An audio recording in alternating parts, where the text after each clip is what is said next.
How does magic work? Magic is an agreement between the shaitan on one side and the magician on the other. The magician agrees to do certain things for the shaitan, and then of course the shaitan agrees in return to do certain things for the magician. So let's start by looking at the cave. This one is fine. This one's not going to upset anybody, inshallah. There's nothing in here that's going to be particularly horrible. And as I said, I'm going to try and avoid the worst of them, because I did have people fainting in previous lectures. Okay, so you see this person has made a circle and they've created an altar at the front. The altar has magical symbols in it and symbolism. Each single symbol has a purpose. Each color of each candle has a purpose. You can see in there is a little shrine at the front with a triangle, and the use of the circle and the triangle is going to come later on. You'll see that very clearly. Each of those candles has a purpose and a reason, and what this person would be commanded to do would be to sit inside of the circle for a prolonged period of time in a cave. And this is just showing you the cave in which the person would be sitting. They're going to a place known for the possession of the jinn, known to be isolated. They're sitting inside of that cave, and then they are going to be sitting for such a prolonged period of time, lighting the candles and beginning to mention the name of the shaitan, call upon the shaitan and invite the shaitan to come to their presence. And they would usually be asked to relieve themselves in the same circle that they sit in, and to sit in their own filth. But that's the lightest one. I thought I'd test your stomach first of all. That's the lightest one. Now let's go and have a look at what magicians do with the Quran. This is a public sewer. It's full of, waste and excrement. And they're trying to fish out something from the public sewer. And we're going to keep going. And the Shaykh, he climbs down into it. And this is what they pulled out of the public sewer.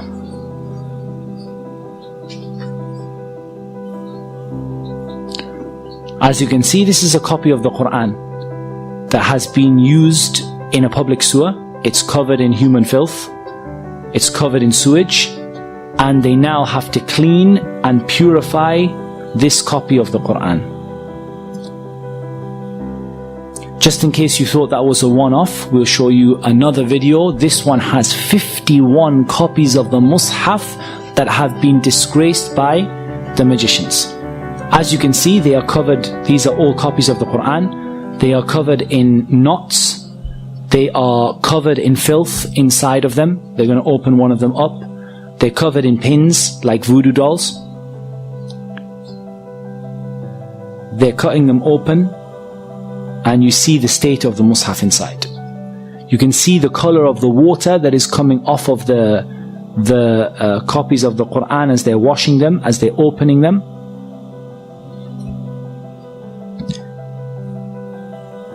And they're washing them with rose water, and they're washing them with perfume in order to remove the excrement that was on them. And they were found in a toilet, in a public sewer. 51 copies of the Mus'haf. And you can see inside the state that these masahif have been put in. And inside there are metal nails bent over. These are part of the magic. And you can see how covered these masahif are in dirt and in uncleanliness. Right. What you can see here is a copy of the Quran, and you can see a circular, I don't know what to call it, a device. And you can see what the Quran is smeared with. The story of this is actually much, much worse. Whatever you can imagine, the story is worse. There was a maid who wanted to perform magic upon the family that she was with. She took a copy of the Quran, she placed it into this tube, and she placed it where she placed it when she was on her monthly cycle, and she covered the Quran in menstrual blood. This is what magicians do. Here we're going to see another magician. And this magician is going to show how he's been caught. And part of them being caught is they ask them to they ask them to show what it was that they were doing without letting them make shirk. They don't let them call upon the shaitan, but they just let them show the idea of what they were doing in order to expose them in front of the people. So the first thing you see is that this man is wearing red from head to toe. He's wearing red from head to toe because the Prophet ﷺ forbade a man from wearing red from head to toe. He lights his incense that is done deliberately to bring the shaitan. It's a kind of incense that's well associated with the shaitan, and he begins to perfume a whip and he starts to whip himself. This might remind you of some people.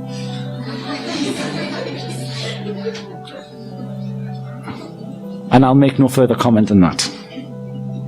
Now what you can see there is curtains on the wall that again he has disobeyed the Prophet ﷺ by placing curtains all over the wall. And what you see here is blood stains on the curtains. Now what he would do is he would sacrifice a rooster. The rooster that's associated with the calling of the people to the Fajr prayer. They would sacrifice a rooster to other than Allah. To sacrifice a rooster to the shaitan and then allow it to flap around the room, spreading the blood all over the walls. And then you would see what this person would do. They have some more little tools that they use. They would then lie in a position of humility and a position of lowliness. And you're going to see. And they would stay in that position calling upon the shaitan. Calling upon the shaitan to appear before them, calling upon the shaitan to help them, calling upon the shaitan to aid them and to support them. And what they do is they make a contract between themselves and between the shaitan. And this contract is then placed in a number of places. And I'm going to show you some examples. This here is a bird that was confiscated from the house of a magician. And you can see stitched into its wing or onto its tail. I've got all sorts of them this one.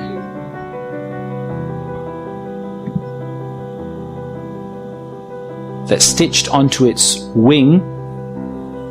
You have either a written piece of paper with the magic written on it, or you have various strings and threads that have been blown, the magic has been blown over them. I think the other one is a little clearer, so I'll put the other one on.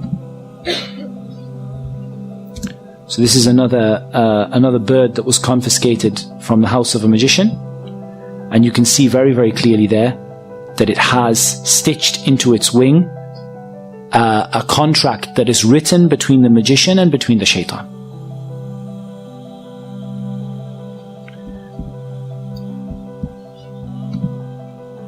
You also have an example of they're burying the magic in the graves.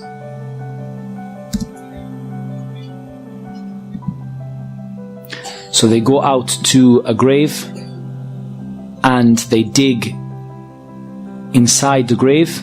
They've caught a magician, or they've been informed by a magician as to where the magic is hidden.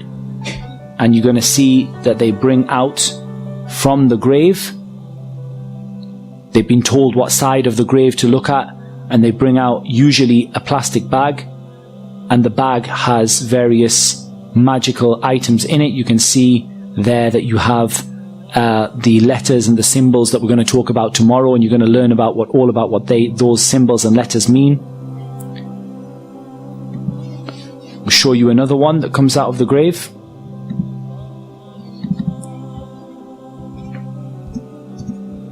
This is right in the base of the grave, in the middle of the night. They call them out because they've heard that there's some magic buried there, and they keep on digging and digging. And eventually they take out this pouch. And they start to open the pouch. And we're going to see what's in it.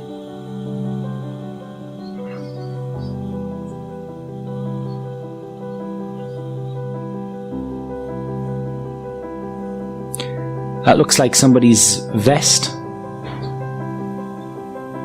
Inside you have an egg which is painted or coloured red, may well be blood, and has a number of needles stuck into it. You have a tissue, a man's tissue. You have a lemon. You have the head of an animal that was sacrificed to other than Allah.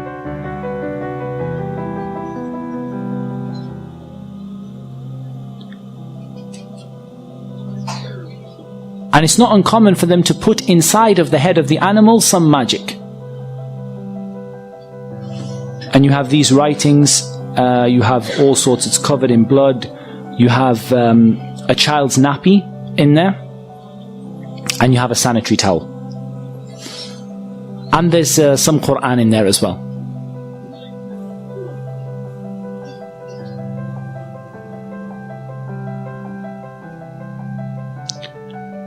And we're going to count the number of pins. You can see in there that there are 7 pins. Okay, let's try and analyze a little bit of what we've seen.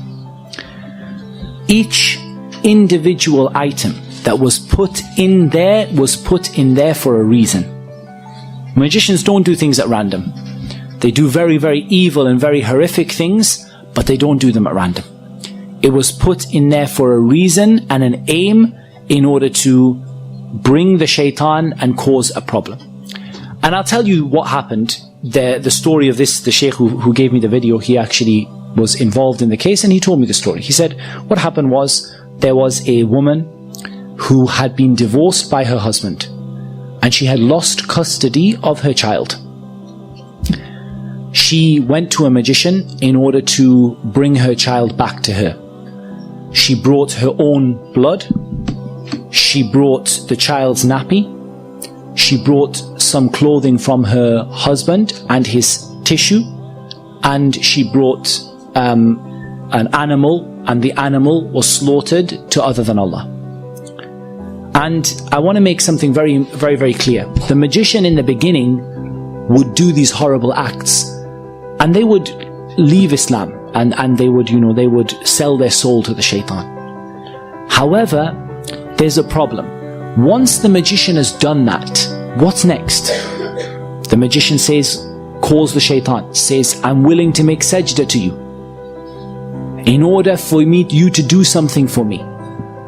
And the jinn and the shaitan say, well, what's the point? You've already disgraced the Quran, you've already left Islam, you've already done the worst of the worst of the worst. There's nothing left to ask from you. So then he says, what can I do for you next to make you carry out my orders once again? And so the shaitan says, now you have to bring other people.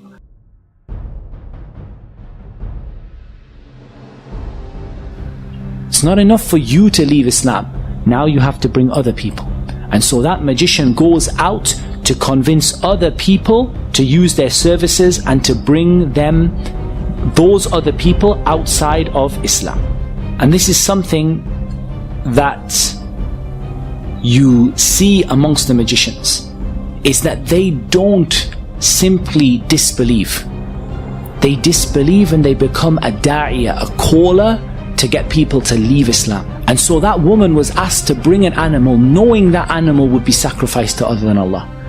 In the beginning, don't think that this magician sat there with horns, and sat there saying, I'm an evil magician. In the beginning, the magician enticed her, look, I can solve your problem, I'm a healer. But when it comes to the crunch, you're going to have to bring me an animal to be sacrificed. She knows and he knows that animal is going to be sacrificed to other than Allah. When he asks her to bring a sanitary towel, he asks her to bring a nappy, she knows what's going to be done with it. But he has to get her to make that step so that she would leave Islam. And when she leaves Islam, then the jinn will now do another act for him and would afflict her husband and cause him to lose the custody of his child, and for the child to go back to the mother, or afflict the husband to make him love the woman again. And of course it should be mentioned that they never bring anything good, and they never ever ever are successful in what they do. وَلَا يُفْلِحُ السَّاحِرُ حَيْثُ أَتَى. The magician will never be successful wherever they are. And the husband would go insane, fall in love with his wife once again, go back to his wife. Within a few months, he will have fallen out with her again. It doesn't bring anything but evil for everybody. It doesn't bring people back together.